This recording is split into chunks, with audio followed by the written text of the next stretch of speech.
Yo, what's up, everyone? Welcome back. This is going to be the first part, or the second part. I don't really know what order I'm going in, of Miscast and NBA series.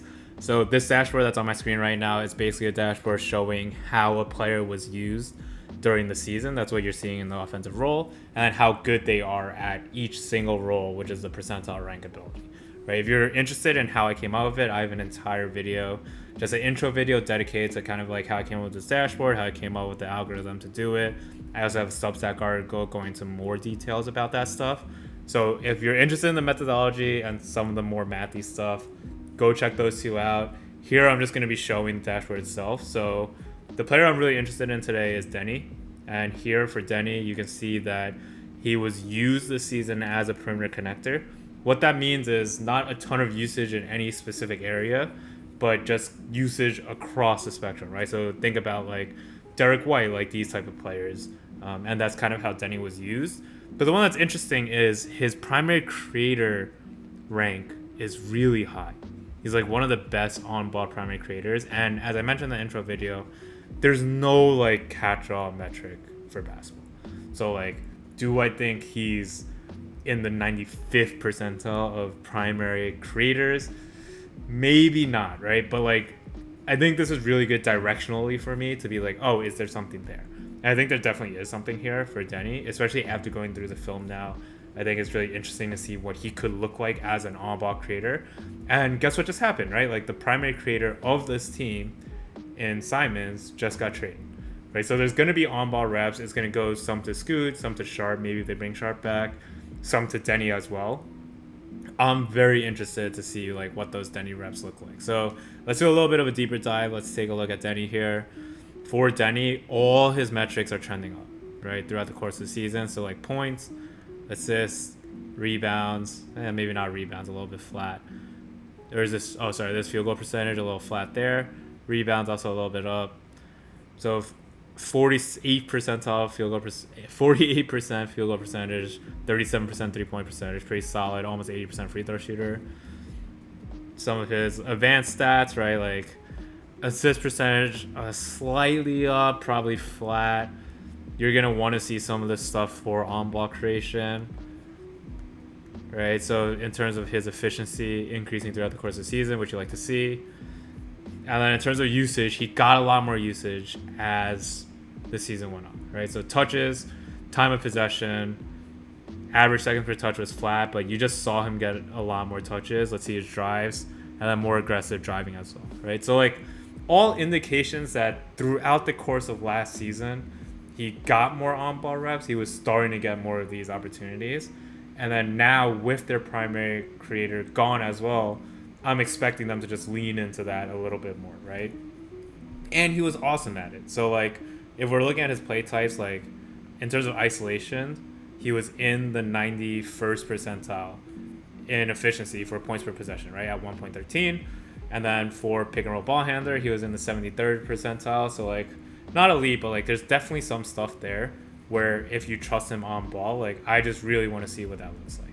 In terms of like how often he was used in these situations, like not much, right? Isolations in the 44th percentile, pick and roll ball handler in the 63rd percentile. So like there's definitely room for him to get more of these usage opportunities. I'm just excited to see what that looks like going into next season and how they start utilizing him differently. And I'm sure they will utilize him more on ball, but kind of how that translates into like his production as an on ball player, because I think it'll be good. So like after looking at all of that stuff, let's get into the film, because I think that's where you really start to you really start to confirm, I guess, some of these things on film. So yeah, let's get into it. So let's get into the film now. So I'm going to start with Deni in the corner, and you're going to see Shaedon Sharpe and Clan run a pick and roll. And the really cool part about this Portland Trailblazers offense is anyone kind of has the ability to run a pick and roll, right? So like everyone's empowered that, oh, when you get the ball and you might have an advantage, Kling is going to come up instead of screen, or Kamara's going to come up instead of screen. So in that sense, everyone has the ability to be on ball, which is why Deni also gets to be on ball. But it's just really cool to see the style of basketball where everyone feels like they can kind of run offense. In this play, Deni's in the corner, which I'm going to start with Deni's off-ball stuff, because this is kind of how you start getting on-ball reps, right? You have to be good off-ball. You have to be good at tagging closeouts. You have to be good spot-up shooting and just making sure that you can facilitate offense before coaches will let you have the ball more. So here, Deni's playing in a corner roll. You're going to see this pick and roll with Shaedon Sharpe and Klingon. As this play develops, I want you to watch Risache. Risache here is the low man. What that means for the defense is he's closest to the baseline, and it's basically his responsibility when Klingon is rolling. When Klingon is rolling, if the Hawks send to the ball here with Dyson Daniels and Big O, that means that Klingon is going to have a free run to the rim, which means here the low man in Risache has to step up to kind of stop this roller, right? So that's exactly what you're going to see as this play goes on. You're going to see Trae Young sink because he realizes, hey, he's pointing to Risache like, hey, watch this roll. You're going to see Dyson shed the screen, and then Big O is already at the level. So here the Hawks will send two to Shaedon Sharpe. As Hawks send two, Risache steps up to stop Klingon, and then Trae Young sinks down because he realizes he has to guard both Deni and Banton, right? So here he's sinking down. Once he sees Trae Young, once he sees this play is getting recovered, right? Big O sinking back. Now he's going to go back to Banton. Shaedon Sharpe's going to give Banton the ball here, swing pass. But here, Risache is a second slow because he was so deep helping on Klingon. Banton's going to swing it to a wide open Deni. Short stop. He's not closing out fully. And Deni has to hit this, right? So he does here.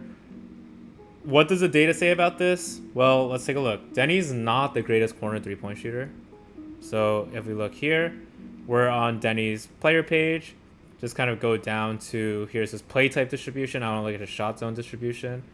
This is how good he is at shooting from these different spots, right? Restricted area, paint, mid-range. These are the corners. He's not great, right? Field goal percentile, 28%. Field goal percentile, 24%. So like under 30 percentile in both corner threes. Not great at it. But above the break threes, he's in the 72nd percentile, right? So again, this is why I think Onball is interesting to me, because putting him in the corner is also not a good use of what he's good at. He's better on ball. He's better above the break. And then in terms of usage, he got a pretty good amount of corner threes, right? This is 60%, 58 percentile. This is now usage. We're not looking at how good he is. We're just looking at how often he was taking these. And then like 69 percentile for right corner, right? So I personally think just take him out of the corner. Obviously, it's a role that he will play even when he plays on ball more. It's just how NBA offense is. He'll always find himself in the corner at some points.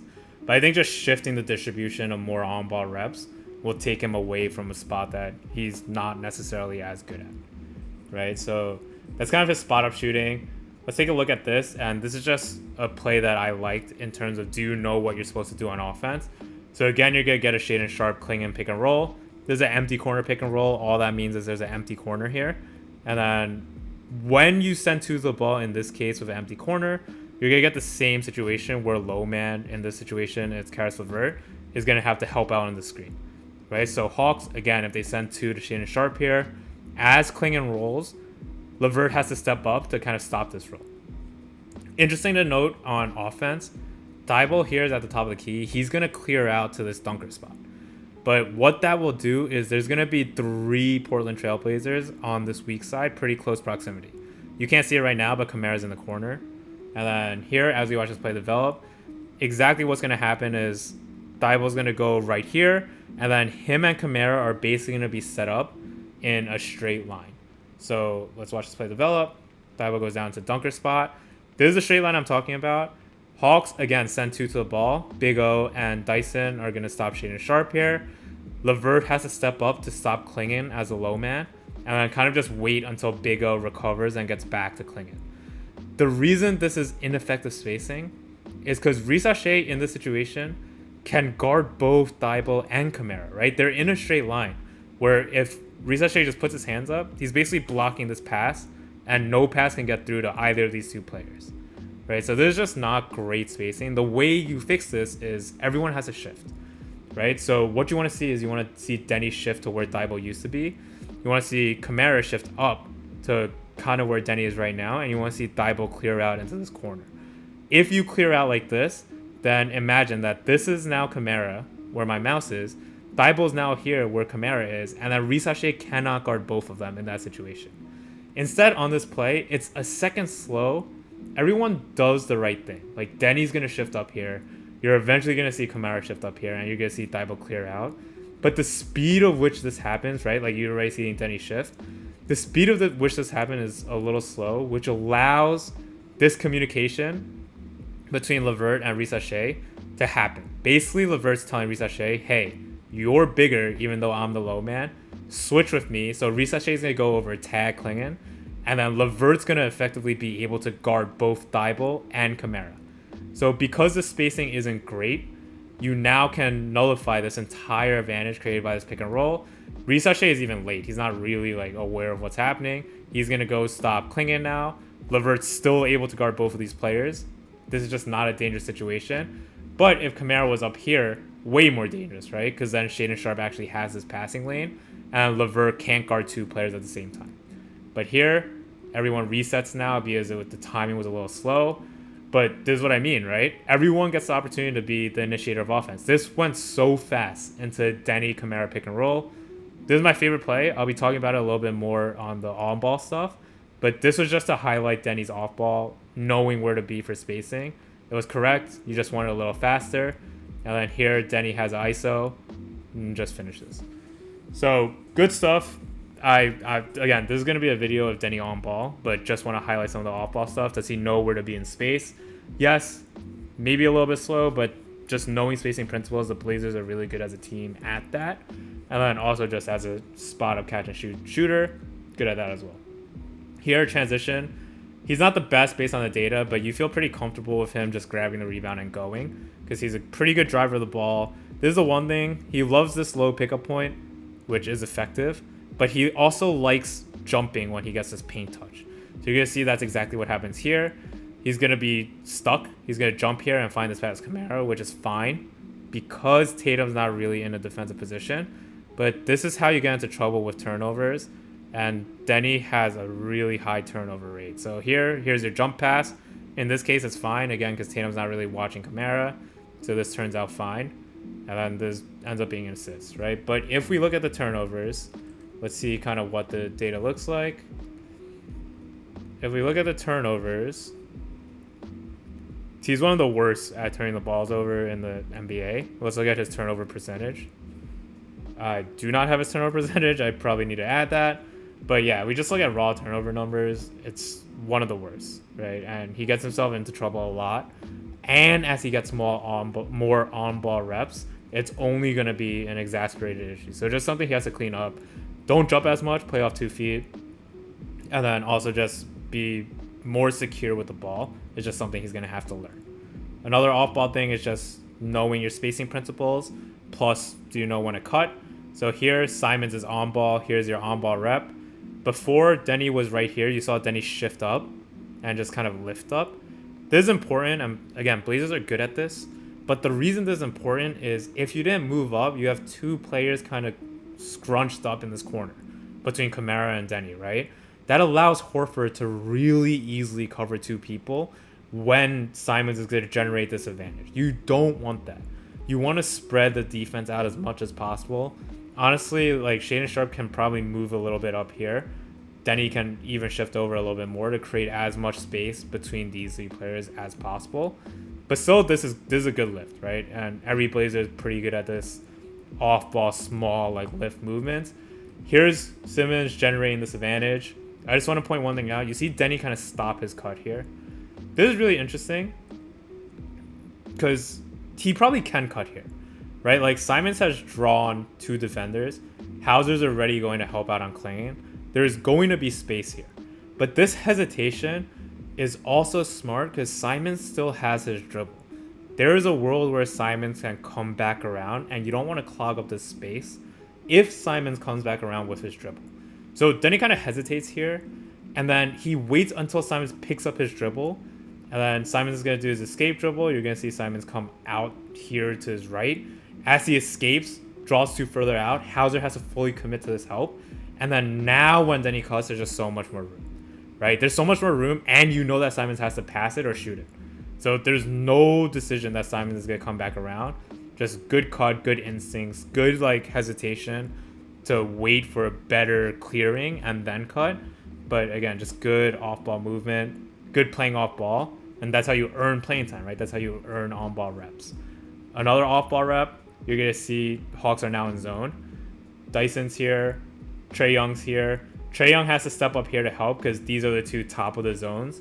As this pick is set, Trae Young has to stop ball, which means that Deni's going to have this gap between Trae Young and Trae Man, right? So you have to attack really fast. There's a stampede action. Stampede action is basically as you get the pass, you immediately stampede. You basically immediately go through the pass and drive from it, right? So you're gonna see the speed at which Deni drives. Just knowing that this gap is completely wide open, you're gonna get an open layup. So good attacking closeout, and then just finishing off his rebound. Here, off-ball rep. Deni's in the corner. There's an off-ball screen. You're gonna see him come up. This is Dyson Daniels. Dyson is so strong at the point of these screens, and what Dyson really likes to do is push you off, right? And you're going to see Dyson do it here, but you're gonna see Deni fight to kind of curl around well, and then just kind of get to this spot at the 3-point line instead of getting pushed off. So you can see Dyson using his offhand to try to push Deni out, and Daniels is so good at this, like just using his strength to get you off your spot. Deni fights to get to spot. So once Deni gets the spot, you can immediately turn the corner, and then good pass by Deni. So here your read is so simple, right? Because Deni got to his spot, now he gets this step on Dyson. Not really a step. Dyson is just so good. So Deni really doesn't even have a step, but you're just reading Barlow here. Are you coming over to help? And then once you're coming over to help, then you know you have a wide open player on the corner. Deni's great at getting these paint touches. Again, another jump pass is something he has to clean up, but good pass out. Getting a paint touch, find the open man. This is just on-ball stuff, right? This is what makes good on-ball players. It's just being able to make these reads. Here, it's Horford. A lot of space you can probably pull up, but good defender. Like, getting older, but still a really good defender. Good to see Deni just take him to the rim and then finish. So this is all stuff that tells me that Deni has the on-ball chops. And, like, as long as he gets more of the opportunities, like, look at how strong that is. You just saw, like, Nembhard do that a lot throughout this playoff run, right? He's just so good at using his strength to kind of body players off. Deni's really good at it as well, right? So just being able to get a much bigger defender off him with his strength just bodes well for driving, for isolations, for playing with slight advantages as a pick and roll ball handler. Here, he's the pick and roll ball handler. We're now getting to some of the on-ball stuff. Those are really exciting stuff for me. So here you see Clayton set a screen. Then he's just going to reject the screen at first. He gets blocked. He's going to come back around from resachet. So here, very easily, just comes back around with his dribble. And then right into another screen by Clinton, right? So just a rescreen. One more, rescreen. Now he's just going to snake and get back onto his right-hand side and then finish with a layup, right? So you see great ball handlers do this all the time. Snake through, keeps resachet behind him. And then as he keeps resachet on his back, he's going to snake through. Right here, Klingen's going to set the score toss screen, which is basically just clearing out this defender, right? Like, he's just going to stay here, take up space. As he's here, Deni has to know that this is wide open, right? Like, there's no way Big O can shed this screen. You have a big, big dude in front of you. So because Deni was able to snake around, because Klingen has the awareness to set the score toss screen, Deni's going to be wide open. Either wide open, or this is your read now. Trae Young's your read. If Trae Young comes to stop you, then Kamara's wide open in the corner, right? Which, as Deni turns this corner, that's exactly what he sees. He sees Trae Young coming in to stop this drive, which means Kamara's open, and then Deni makes his read. So just really good processing. Good dribble to keep resachet in jail, to snake through. Good Gortat screen, but again, just all on-ball reps. Just great on-ball reps. Let's see this one. So here you're going to get a ram screen first. A ram screen is basically Thibault is going to set the screen so that the screener can have some space before setting the screen on Dyson, right? And the point of this is, if the Hawks are sending two to the ball, you don't want Deni to immediately be trapped. If you set the screen, you can detach Big O from the screener, from Reef screening, and then Deni doesn't have to be trapped. Unfortunately, the screen just wasn't set at all. So you're going to see Reef kind of come up and set the screen. He's going to flip the screen really well. So he pretends like he's coming up on Dyson's right side. He's going to come up on Dyson's left side. As he flips the screen, then he's going to reject it. So again, now we're talking about like really elite perimeter defenders, right? This is Dyson Daniels. Then he's going to reject it, get onto his left-hand side. You can see Big O, his hips are turned towards this baseline because reset a good screen and he flipped it at the last second. So Big O is still looking like the screen is going to be set on this side and wants to get over here.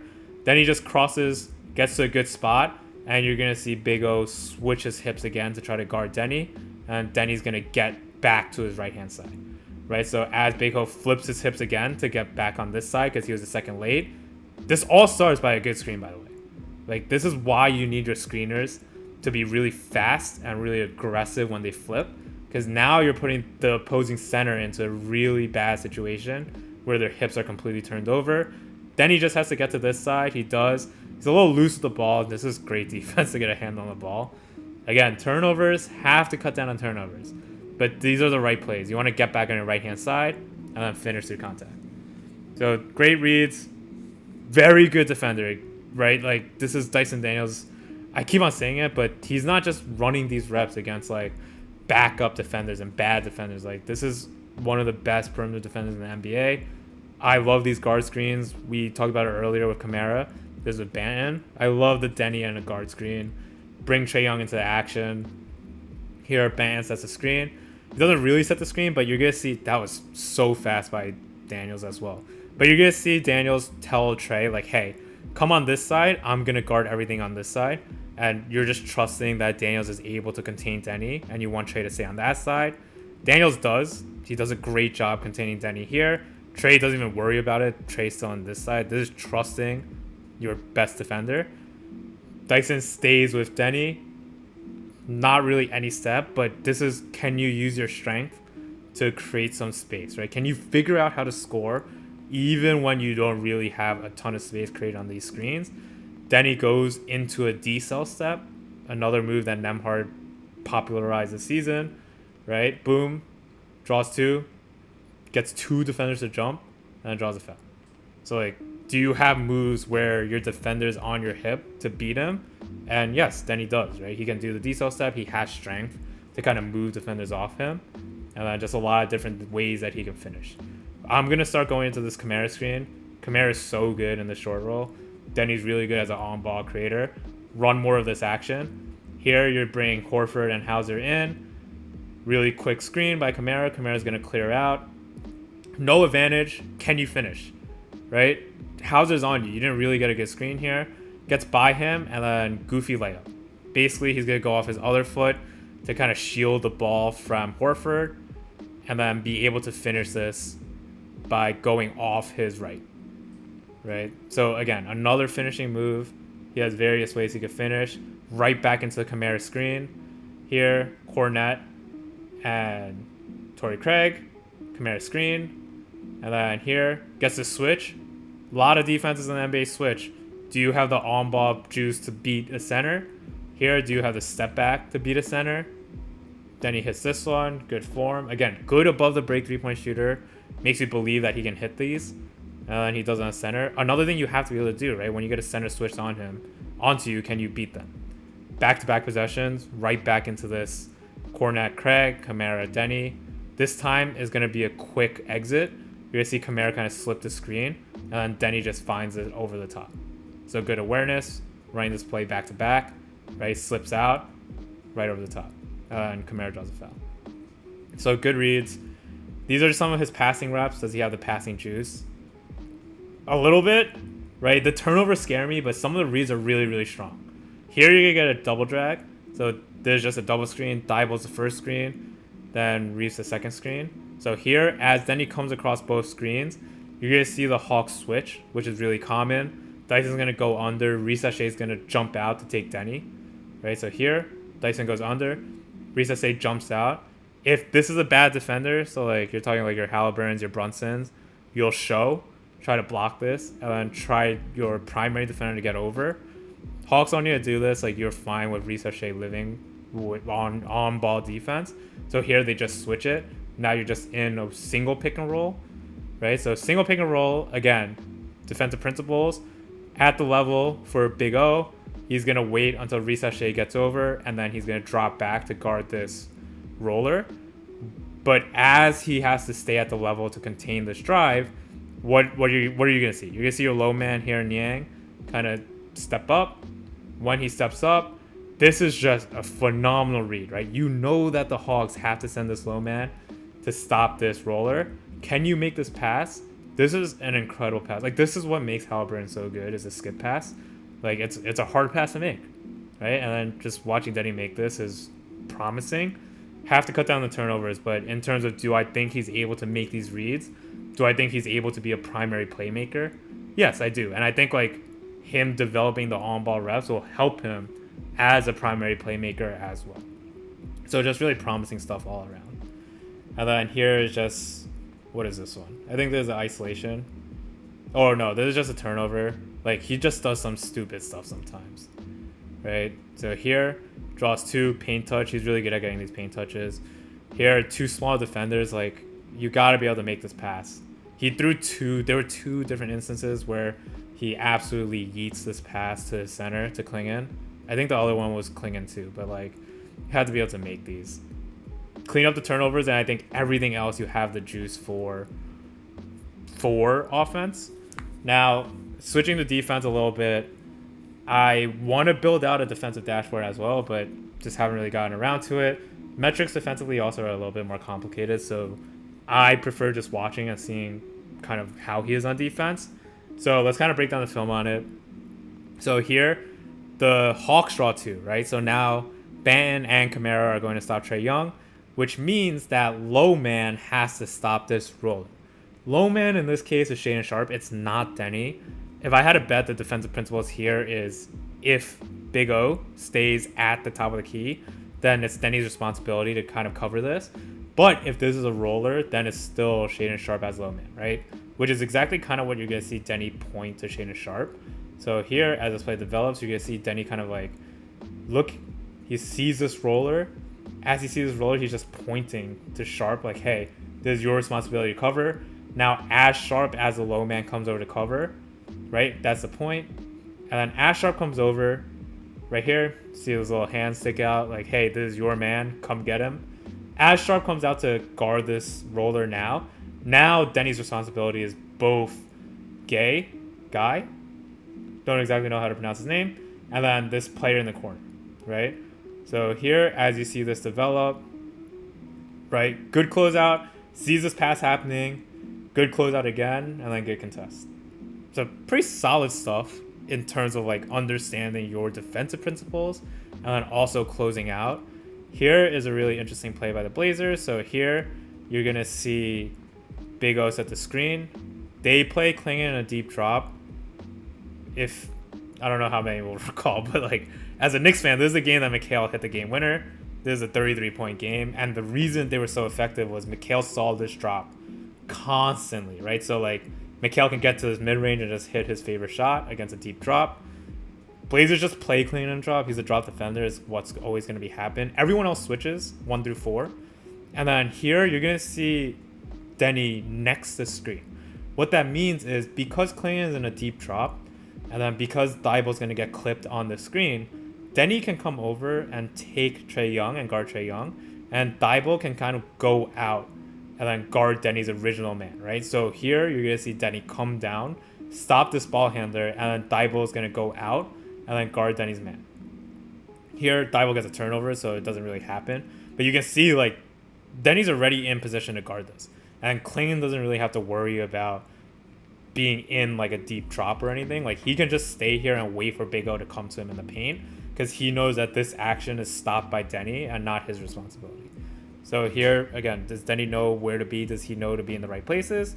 Yeah, it looks like he has understanding of defensive principles, right? Which is promising in itself, that he knows where to be in a system that helps him like just have assignments like this is where you're supposed to be.